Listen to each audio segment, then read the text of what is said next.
Okay, next dalam part 1 ni kita tengok what to be audited. Apa yang perlu dilihat audit atau disimak. Untuk energy management, overall energy management system practice, they have to see this whether is there any system. Usually bila dia cakap system, dia nak documentation lah. This is a same procedure of auditing ISO. Dia tengok documentation, and then overall whether you practice or not. Okay, kalau ISO biasanya dia cakap write what you do and do what you write, meaning to say that sebelum you nak buat management system tu, energy management system, you kena tulis apa yang you nak buat. And then bila you dah tulis, you dah ada documentation, dia akan tengok whether apa yang you buat sama tak dengan apa yang documentation tu tulis. Itu cara orang buat audit lah. They will see that. Okay. But for this energy management audit, they will see the documentation, and then you see efficiency of the facilities. Ni biasanya kalau kita tengok, usually kita akan tengok pada macam aircon.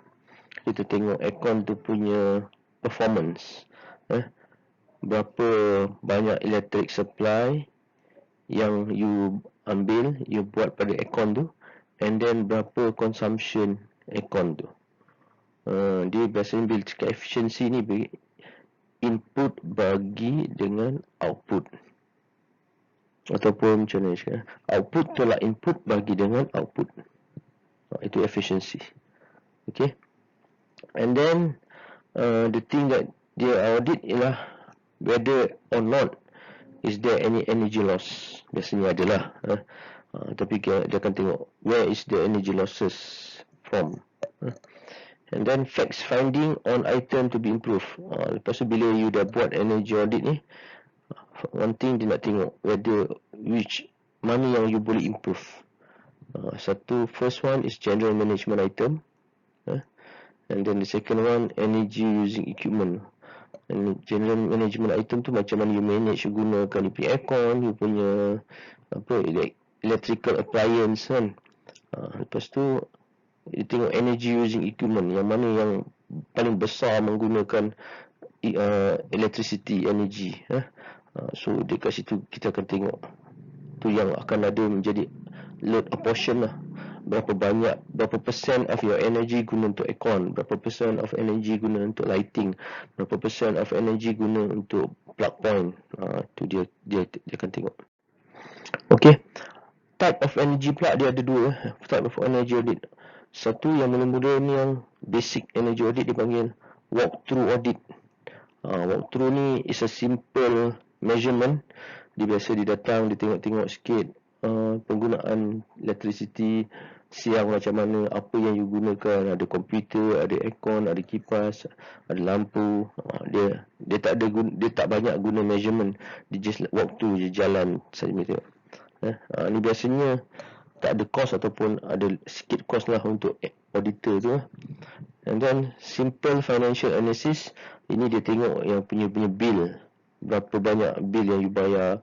Biasanya kita tengok dalam bil electricity, kita tahu dah berapa banyak bil yang bayar kan. Okay. Tapi untuk higher saving potential, you kena buat detail energy audit, ataupun investment grade energy audit. This one is thorough data, site analysis, pergi tengok site, complete measurement. Biasanya akan buat measurement untuk electric significant user. Macam kalau dia buat measurement, dia akan measure air condition punya input electricity berapa, dan output dia dalam bentuk thermal ataupun suhu yang dicapai berapa. Dia akan buat perkiraan, kita akan dapat coefficient of performance. And then more reliable energy saving potential. Ada tak energy saving potential, ada tak tempat-tempat yang boleh savekan energy. ESM ataupun energy saving measures with high capital investment. Ada tak yang dah buat semua basic sekali, tengok ada tak equipment yang you boleh tambah baik kan. Contohnya lah, kalau satu-satu motor tu dia dah tak efisien, dia punya efisiensi jatuh kepada 60 ataupun 75% ke bawah, and then you should, biasanya dia akan galakkan you ganti motor tu ataupun you buat maintenance sikit supaya efisiensi dia naik. Biasanya motor kalau dia buat ialah dia buat rewinding of the coil lah. Rewinding of coil tu lepas beberapa tahun dia akan menyebabkan rewinding punya coil performance dia tak baik, you have to change lah. Okay, and then ada detail financial analysis. Jadi ada sama ada you perlu tak you beli benda baru. Dia beritahu kalau you beli benda baru, apa pula dia punya return of investment, ataupun dia mungkin akan buat kajian sama ada you perlu tak ada solar panel untuk you pakai sendiri electricity tu. This kind of dia will give you a proposal lah. And then conceptual design of proposed measure, proposal involve financing and contractual documents. Okay, ini benda-benda yang berkaitan dengan duit lah. Jadi lepas buat energy audit tu, dia buat report, and then dia akan submit pada top management of one organisation, and then let the top management decide whether to continue the improvement process ataupun improvement measures or not. Okay, preliminary audit, as I said just now, relatively quick exercise, dia cepat. Dia just tengok energy consumption and then scope of saving, apa yang boleh ditambah baik. Dia secara sekali lalu lah kan, tapi mungkin dia tak pergi detail kan, tapi dia tengok sekali pun dia auditor energy auditor ni dia boleh tengok ini perlu penambahbaikan. Kalau dia tengok kita punya, contohnya dia tengok equipment kita macam, kalau biasa yang saya tengok lah, dia akan tengok pada aircon, cooling system. Kalau dia tengok maintenance tak baik, dia kata kalau maintenance tak baik, mesti efficiency pun tak baik. Jadi dia boleh agak, yang ni mungkin boleh buat improvement. Identify the most likely or the easiest area. Cari tempat yang paling mudah untuk mendapatkan reduce cost, saving. And then identify immediate, especially no cost improvement saving. Ini contoh yang saya beri. Kalau kita tengok satu tempat tu, kita jalan, kita tengok dia pakai aircon, kita tanya, aircon ni buka pukul berapa? Kalau orang tu tak dapat nak beri jawapan, maknanya kita tahulah, maknanya aircon tu sebenarnya tak ada schedule, buka bila, tutup bila. Ini salah satu daripada benda yang paling menakutkan lah. Kalau tak ada scheduling, maknanya tak ada controlling. Dia boleh buka pukul 6.30 pagi, mungkin dia boleh buka pukul 8 pagi, mungkin dia boleh buka pukul 7 pagi, bergantung pada suka hati dia, kerana tak ada polisi ataupun tak ada ketetapan.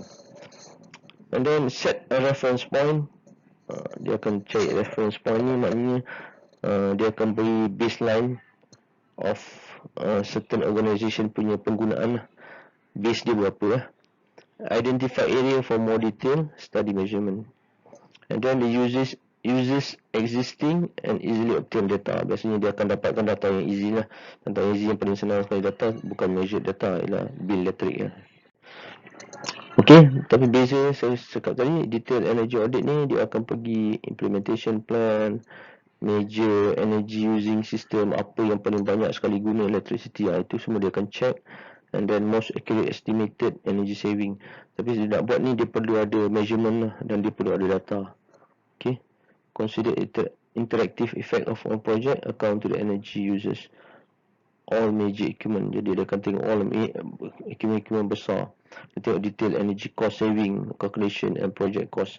So daripada tu, kalau dia tengok, dia ambil measurement, dia akan tengok performance, dan daripada performance tu dia boleh beritahu sama ada perlu penambahbaikan atau tak. Kalau perlu penambahbaikan, berapa banyak kos yang perlu dia hasilkan, dan berapa banyak saving yang boleh dapat. Ini semua dia boleh beritahu.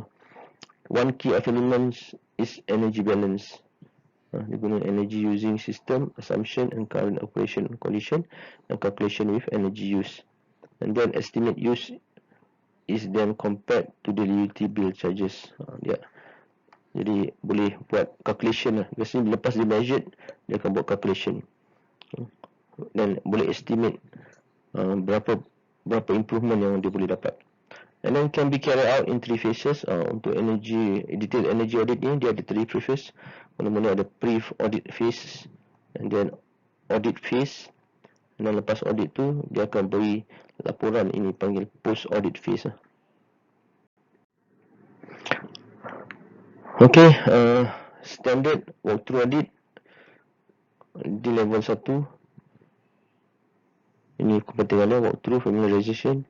Dia cuma guna test top analysis saja, generate energy intensity, and recommend cost assessment, and write report with broad conclusion. Dia tak berapa detail, so dia agak-agak lebih kurang berapa banyak boleh jimat.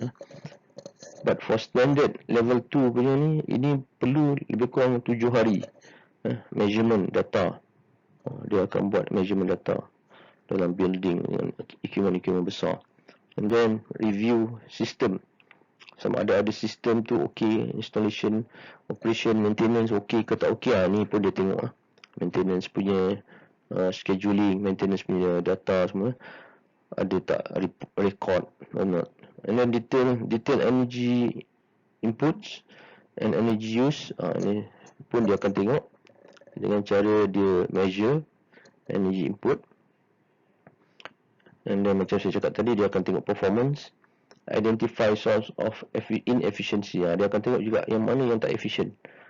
Biasanya kita dapat tahu macam aircon, mungkin cooling tower tu tak efficient, tak cukup thermal punya efficiency tak cukup. Semua boleh dapat tahulah. And usually they will recommend a no cost measure ataupun medium cost and also high cost. Tiga-tiga measurement for energy saving measures ni. Tiga-tiga measure type of measures, no cost, medium cost and high cost, dia akan beri. And then dia akan beri report lah. And then that can be presented to the top management. Investment grade, okay, ini dia akan tengok sama juga lebih kurang, tapi dia akan tengok detail review process, and then comfort study, detail recommendation, dia akan recommend dia akan tengok juga ROI, return of investment, bila kalau nak perlu investment tu berapa lama dapat balik duit dengan penjimatan.